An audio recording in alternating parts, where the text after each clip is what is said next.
Hi there, I'm Mary Jane the Art Siren, otherwise known as ArtSirenMJ, and you can call me MJ for short. To put it simple for the catfish out there, I'm an artist and a mermaid, which means I love to draw and make content just about as much as I love to swim and eat shellfish while I brush my long hair and listen to dark stories of sailors sinking into the depths of the sea because of how witty and captivating an Art Siren's drawings can be. If you're wondering why I sound low, it's because I am very low. I am currently mourning the life of my best pal, my first baby, my soft and sweet little Luna. I created this tribute art for her and I wanted to make a memorable video with her story so that she's never forgotten by anyone. I know Luna is just a cat, but unlike the other handful of cats I have had throughout my life, Luna was incredibly special. So this is her story. I was in my last year of high school when I decided I wanted another cat at home. I used to have so many cats growing up, and I was currently left with just my eldest cat, Kitty, who was already 10 years old. She was a family cat, and now that I was becoming an adult, I wanted a new kitten to call my own and be responsible for. An acquaintance of my parents knew someone whose cat had just had kittens, and they were going to need some homes. So of course I went over to pick one. However, surprisingly, I didn't get a chance to even look at the litter, because when I arrived there, the owner was holding one of them in her lap. Her face was the cutest thing I ever seen. It was instant love. And my cat Kitty had kittens 6 different times. I have been around so many babies before, but none of them were as cute as her. The woman holding her said that she was expecting me, so she picked one out for me, but if I wanted to see the rest of the kittens, I could. I said that there was no need because she was perfect. I also asked her why she chose this one for me. She said it's because she was the runt of the litter, the smallest one, and she seemed to need the extra help because she was always lagging behind her siblings. But not to worry, because she started eating solid food yesterday, so happily I took her home. I knew from looking at her that it was still too early to separate from her mother, but unfortunately it was an all-or-nothing deal.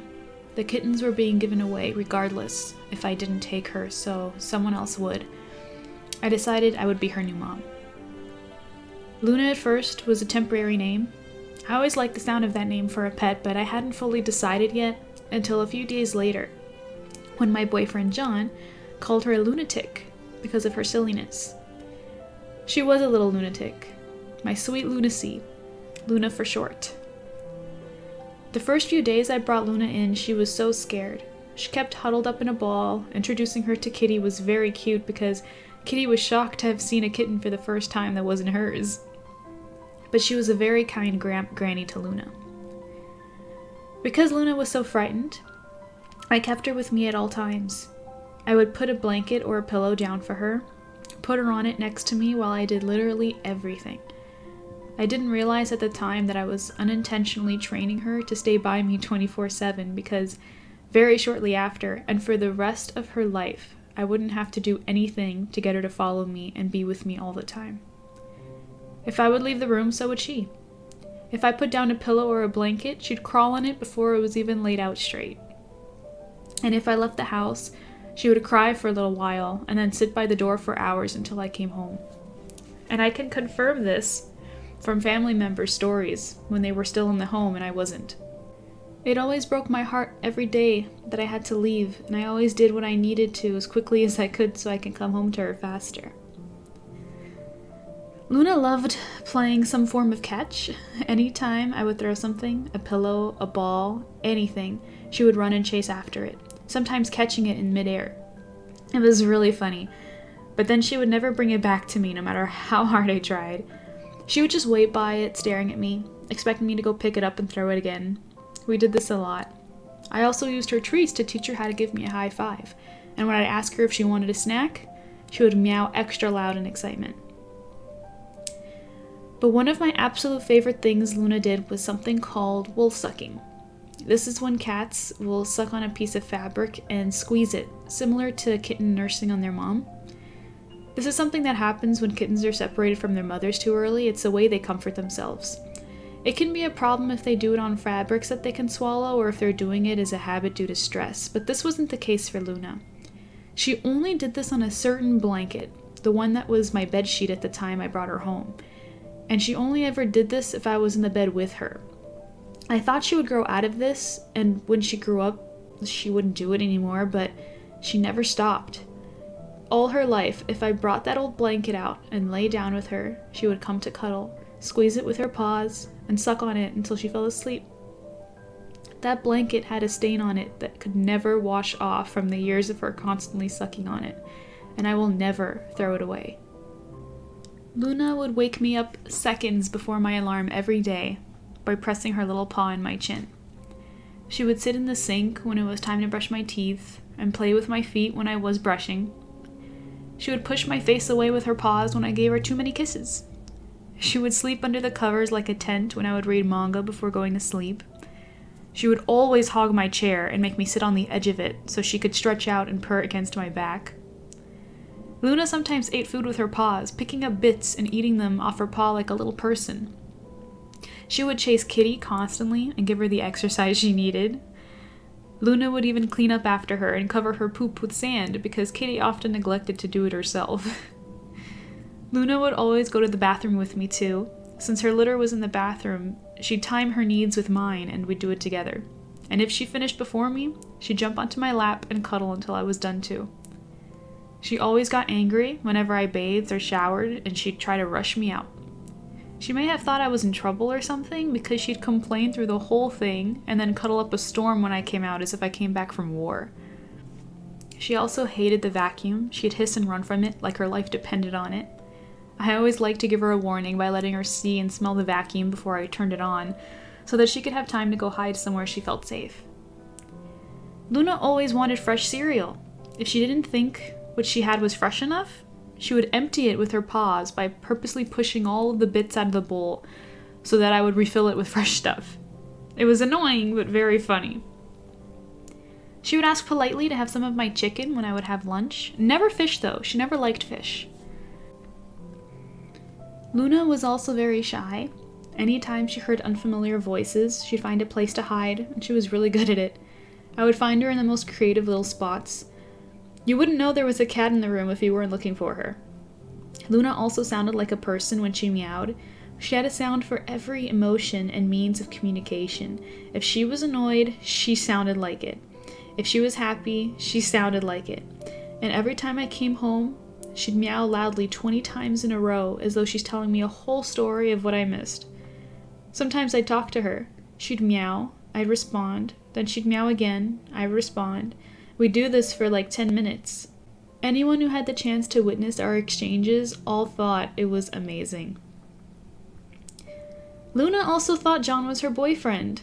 Every time he'd come over, she would roll in unique ways only for him, and her meows became slightly higher pitched as though she was flirting with him.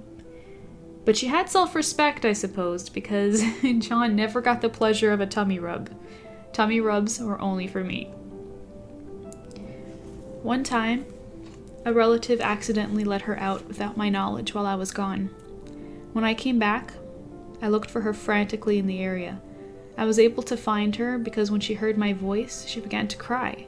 I followed her cries to find her safely hiding in a plastic tube under the neighbor's staircase. I was so proud of her to stay put where she was safe and wait for me to rescue her. But inside the tube, she was too deep. I couldn't reach her. I showed her my face and asked her to come to me, and the moment she saw my face, she wiggled out of it and rushed into my arms. She was so aggressive about it that she left a scar on my chest, something that I'm very thankful for now. Having a shadow like Luna brought so much joy in my life. As an artist spending so much time in solitude, she gave me company and coziness over the long hours. Even when she would sit on my stuff and disrupt the flow, her purrs and her squinty eyes made me feel appreciated just for being around. I didn't have many friends, and I wasn't that close with family, so aside from John, she was my number one. She made me feel so loved and appreciated that any doubts of self-worth I had were melted away, because I was her mom and she needed me. Being there for her became part of my identity. So when the news came that she had lung cancer, I felt as though I was sick too.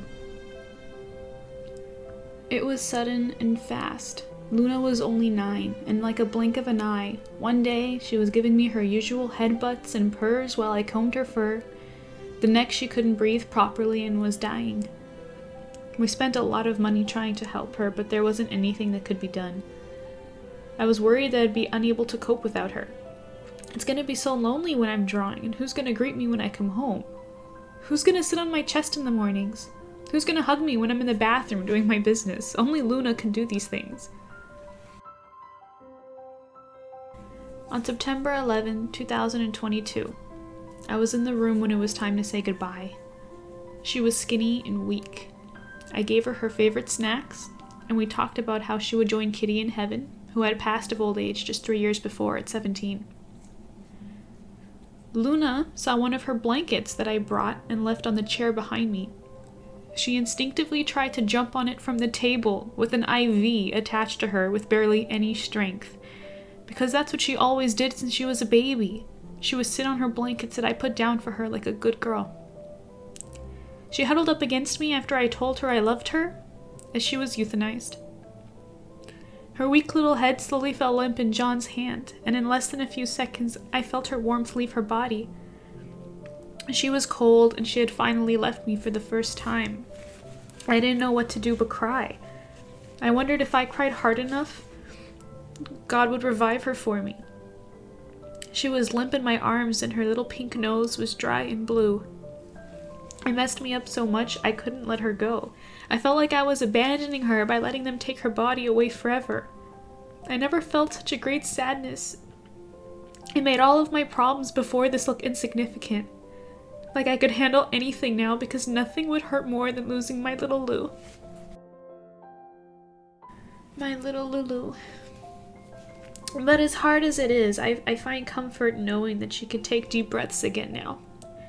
That she's chasing Kitty around and sucking on her blanket while she waits for me to find her again, just like I found her when she got lost. I have something to look forward to when it's my turn. I'll be reunited with Luna again, and just like when I'd come home before, I'm sure she'll welcome me with her loud meows and telling me all that I missed. Thank you so much for watching. I'm going to end the video with a little letter I wrote for her. I know she's just a cat, and I may sound crazy reacting as though she's a person, but to me she was. Not just any person. She was my first little girl. I hope you understand. You can find pictures of Luna on her Instagram account at MJ's Shadow if you'd like to see for yourself how beautiful she is. Be sure to subscribe, and yeah, you know what every YouTuber outro is like. The only difference is that I go back underwater when I'm done. So take care of yourself, fish butt, and when you hear of the next sailor who went missing out at sea, it wasn't me.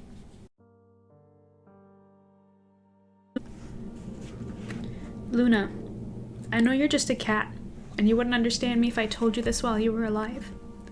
But I hope somewhere, someday, you'll know just how much I love you. You were my best little pal, my small baby that I would do anything to protect. We were able to create a bond so strong without the need of words. We understood each other with our eyes and our headbutts, gestures that tell a million phrases, all of which were overflowing with unconditional love and affection. Our time together was too short. We were robbed of our future together by a force that only Jesus himself could have stopped. That's how close we were. Nothing else had the ability to separate us. Even though you're no longer physically with me, your presence still lingers. I sense you around me all the time. I can still hear your meows when I walk through the door. I can still feel your footsteps when I rustle loose scraps of paper. I can smell you on my clothes and in your hairbrush. The hardest one is that I still see you in the corner of my eye, and I tread carefully when I walk to avoid stepping on you. Feeling you nearby and being unable to kiss and hold you is a heartbreak I never imagined I could feel. Every moment of sadness I felt in the past does not even compare to the hurt I feel now, because I had you to comfort me. In a lot of ways, you were my only family. I felt you really loved me because you showed it to me all the time. Being loved and needed so much by you gave me worth. You gave me reasons to be happy and positive in a bleak, dark world, and you made it all look so easy. Your triangle-shaped face, your small pink nose, cute little snout, and squinty little eyes. That's all it would take to heal my loneliness, especially as you followed me everywhere like a magnet and cried when I was somewhere you could not reach. How could you want to be with me that much? Why was I that special to you? I can't understand why your whole world was me. And when I wasn't home, I would make active choices to get there faster because I didn't want you to be alone. I never wanted to leave your side because you never left mine. Now that fate has hit us, God has a new plan for me. You're not here anymore, and the effect that it's having on my life is bigger than I thought it would be during your last days. I knew I loved you so much before, but I was unaware just how intense that love was. I'm left with these feelings for you that I don't know how to channel. It's overwhelming. When I see you again one day, I'm gonna hold you so tightly that I'll be the thing that takes the breath out of you this time. Because you are mine, and I took care of you. And it feels wrong that I didn't get to decide when it was your turn to join Kitty. I like to imagine that the tumor in your lung started because you needed another place to hold all your sweetness and love because your heart wasn't big enough. I know with time I'll be okay, but I can't see a future where I won't think of you. I will remember your soft purrs and learn from you. I will love my children unconditionally the way you loved me. I will have that unspoken bond through our eyes with them like I had with you. And I will remember that little angel in my life that I was lucky to know. I will see her in my dreams, in my art, in my kids, and in my heart. I won't forget a single thing about you. I pray that I will see you again and look forward to that day. Thank you for loving me so much. I love you, Lulu, more than the world or you could ever know. Love, Mommy.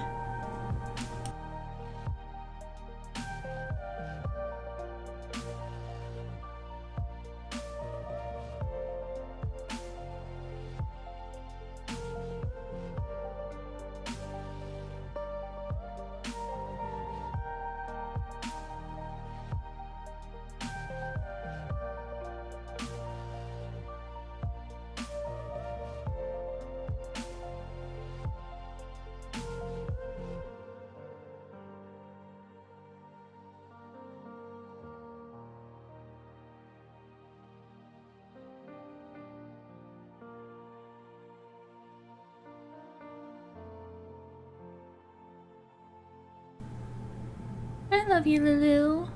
I miss you so much. Huh, baby? Yeah? Did you miss Mommy? I miss you. Come here, Lulu. You want a snack? Come. Be a good girl, okay? Mwah. I love you.